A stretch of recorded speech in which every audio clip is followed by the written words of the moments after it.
Hi folks, it's Travis here with ProNav Marine, and though it doesn't feel like it everywhere, springtime is in the air, and what that means is we're getting our boats ready to get out on the water for the first time of the season. So we wanted to take a moment to do a short video today to kind of go through our checklist of what we do to prepare for getting on the water with ProNav before you start your season.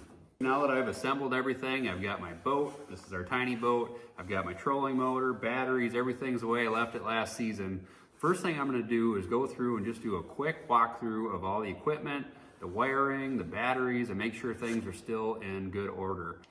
So I'm going to start up in the front of the boat or back, wherever you've got your batteries located, and I'm going to take a quick look at my batteries. Hopefully you've had them on a trickle charger all winter so they're in good shape, but if not, we're going to make sure these batteries are fully charged up and ready to go. After that, I'm going to follow the wiring from the batteries to your plug-in or connection points for your trolling motor, and I'm going to be looking for any cracked wires, broken connections, corrosion, those types of things. And if there's anything that's a little unusual, if there's corrosion on some of the connectors, I'm just going to clean that up. Wire brush works great. If there's damaged or broken connectors or wires, I'm going to replace those.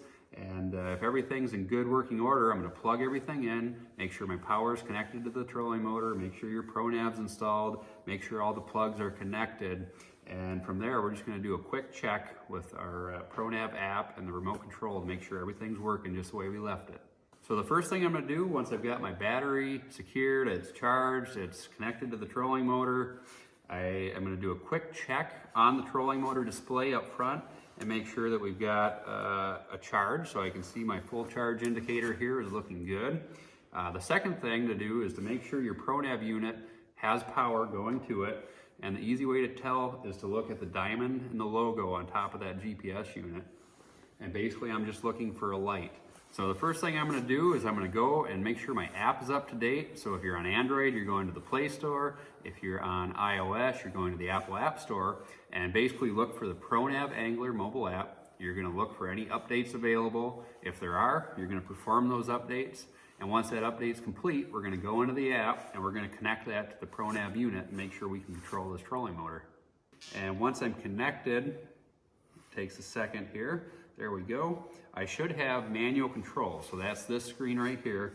And basically I'm going to use the left and right to make sure the steering motor is turning the motor.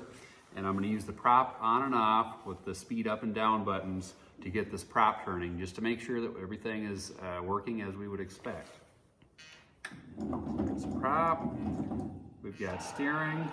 So right now I've verified that all the manual functions are working. I can turn the motor left, I can turn it right, I can turn the prop on and off. Once we've gone through that, we're going to check for firmware updates for the ProNav GPS, the ProNav remote control, and also the Bluetooth set that allows your phone to talk to the ProNav. So we're going to go into the firmware updates in the top left menu in that ProNav app. And we're basically going to go through and we're going to check that each of these firmwares is up to date. Typically, if your firmware is out of date, when you connect your app to the ProNav, you're going to get a message that says something about updating your firmware. That's the first clue that you're going to need to do a firmware update. So just keep in mind, if you're not seeing those prompts for firmware updates, chances are you're up to date. Verify everything's functioning and you should be good to go. But in this case, we're just going to walk through real quick doing these updates, and we're going to link our videos for the firmware update up above or below here so that you guys can follow along and make sure everything's good to go. And what we're going to do is we're going to head into that firmware update menu, and we're going to start out by updating ProNav Bluetooth. So this only applies if the serial number on the bottom of your unit starts with the letter B as in boy or C as in cat. If you have a B or a C series serial number, we're going to start out with the ProNav Bluetooth update. It's really quick. We hit that, it updates the firmware, and once that's done, we're going to do an update on the ProNav GPS. And I would really only recommend doing these updates right now if you're getting that prompt or that dialogue in the app that pops up and says, hey, your firmware is out of date. The next thing we're going to do is take our ProNav motion remote, if you have one. We're going to connect this up and make sure this is still working just like we left it. So basically I've got the Bluetooth button down here. We're going to hold that on to power on our remote. That blue light's going to turn solid once this is connected to the ProNav Central here.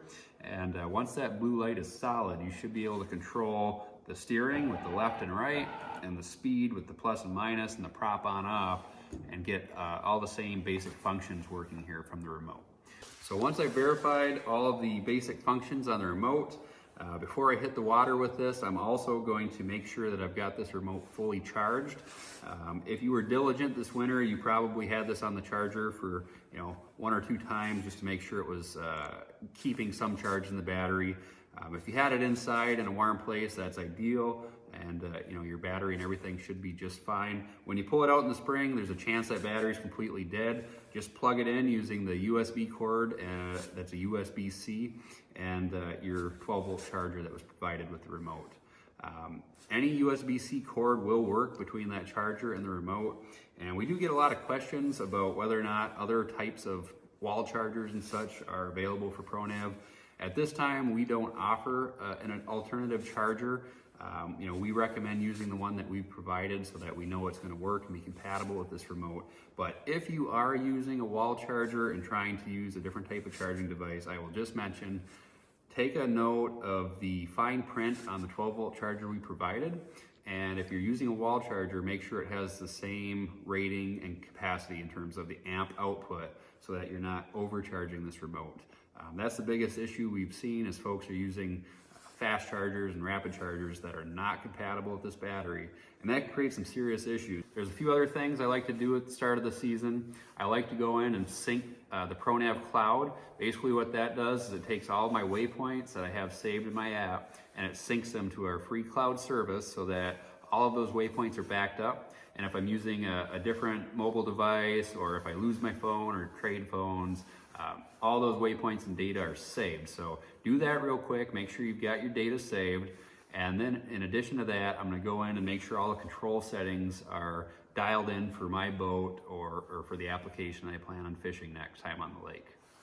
And just a reminder, all the control settings basically allow you to fine-tune the performance of this ProNav unit and your trolling motor to your boat and the fishing conditions. So for example, we've got a very small boat here. It's kind of comparable to a kayak in terms of weight and size. So we're gonna set those settings to small boat or kayak settings for this. And then we're also planning on doing some casting next time out. So I'm gonna use the casting mode. Basically that just tweaks the gains on this ProNav unit so that this motor is gonna be as responsive as appropriate for that application. All right, so we've basically gone through, checked our wires, updated firmwares if we needed them. We've made sure all of our connections are looking good. There's no corrosion, there's no broken wires. Everything is pretty well in ship shape and we're ready to hit the water. First thing we're gonna do when we get out on the water, we're gonna drop the trolling motor in. And if you haven't used it since last season, it never hurts to do the calibration. You're gonna make sure you're out in calm water, away from metal objects and that sort of thing. And you're gonna just do a quick calibration. That basically makes sure this compass is still dead on like it was at the end of last year. And once we've done that, we're gonna go catch some fish. So this is our basic checklist of all the things that we think about and prepare ahead of time before that first trip at the start of the season. There's a lot of things to think about when it's been 6 months since we've been on the water. We've got rods and reels and baits. So the last thing we wanna have to worry about when we get out on the water is basically fussing with the trolling motor, doing a firmware update, that type of thing. So hopefully this video is helping you guys to get prepared, and we're looking forward to seeing pictures and videos and hearing from all of you this season as you get out and start to catch some fish. Good luck on the water, and stay tuned for more.